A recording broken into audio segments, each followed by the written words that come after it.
how easy is it to lie and cheat your way into New Zealand?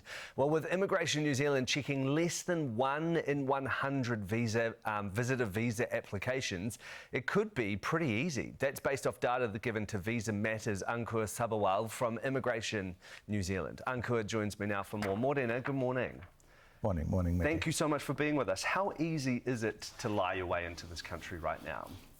Very easy if you're applying for a visitor visa. I mean, I asked TVNZ, how many people have applied for visitor visas since the borders reopened in July last year. And about 283,000 people applied, out of which only about 2,400 applications were checked. That's less than 1%. So less than 1 in every 100. So, yeah, they're not really checking much. They're just having a quick scan of the documents that have been submitted, but they're not really going through the documentation. They're not really verifying anything. So we don't really know who exactly we're letting in. These people could be criminals. These people could be people who just want to come here, work illegally, and just stay here unlawfully. So we don't know how many people are coming here. We don't know whether they're still here. We don't know what they're doing here. We know how many people are coming in because we're approving visas. We just don't know how many of these people are people who they seem to be. They're providing documents which we aren't checking, so we don't really know whether these people are genuine visitors. Immigration policies require immigration officers to approve applications from genuine visitors. How are these people genuine when we aren't really checking their documentation? I mean, I just think we need to do a bit more in terms of verification. We just really have no idea about who we're letting in. And you've been talking to a few people that give you the impression that not only are we not necessarily checking them, but even those that we are possibly checking are being provided with false documentation. We are checking. In this case that you're referring to, I believe you're referring to my recent column on stuff. We checked, but we checked a bit too late. So this person applied for a visitor visa from India through a travel agent. He manages to get through. It was only once he reached here and applied for a subsequent visa, a student visa, I believe it was, that immigration decided to verify his documents. And I'm saying, well, why are you verifying now? I mean, isn't it a bit too late? This person's already reached here. Now, this person knows how to disappear from their radar because he stayed illegally in the US for 6 years. I mean, what's there to believe that he wouldn't stay here legally in New Zealand? So, they found out during his application, student visa application, which was lost while he was onshore, that some of his documentation submitted with his initial visitor visa application were fraudulent.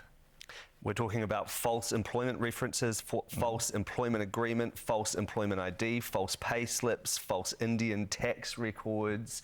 Yep. It's pretty serious. What's the concern? Well, the concern, like I said, is we don't know who we're letting in. This person obviously provided documentation which looked genuine to immigration. And I don't know how much of a deep dive they did in terms of verifying. Seems like nothing was done. To be honest, I mean, he was questioned at the Singapore airport because the airport staff there they profiled him and they realized that he's carrying a bit too much luggage for someone who wants to visit New Zealand just for 9 days. I mean, the guy was carrying a couple of huge suitcases. So the border operations team in Auckland would have actually had a phone conversation with him. And I think they just asked him some very basic questions about his job, and he just gave them the answers they wanted to hear. Basically, whatever he said in his application is what he told them on the phone. They took his word as a gospel. And I don't really blame border operations because they didn't really have much time to do all of that stuff because he obviously had to board a plane. So they let him in. Where's the disconnect? Where are things going wrong in the process? See, about 5 years ago, Immigration New Zealand changed its service delivery model, whereby they made, they closed most of their offshore branches. I believe only about 3 branches operate offshore now. All of the visa processing was done online, and these visas are being processed by officers in New Zealand. There were about 200 staff in Beijing whose job was just to call employers, check that the documentation submitted is genuine.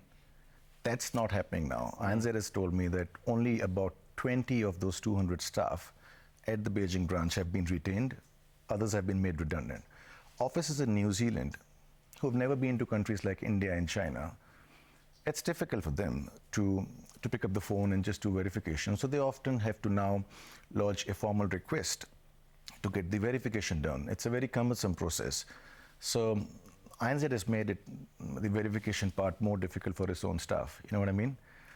So verification, therefore, is a lot more difficult. The resource allocated to verification is down from 200 odd in the Beijing branch to 20. So I think INZ could do a much better job in terms of verifying at least about 10 to 20% of applications rather than just less than 1%, especially the young people who want to come here from visa-required countries. Ankur, thank you so much for being with us this morning and for bringing us this story as well. That's Ankur Sabharwal from Visa Matters. We really appreciate your time. My pleasure, Matty. Well,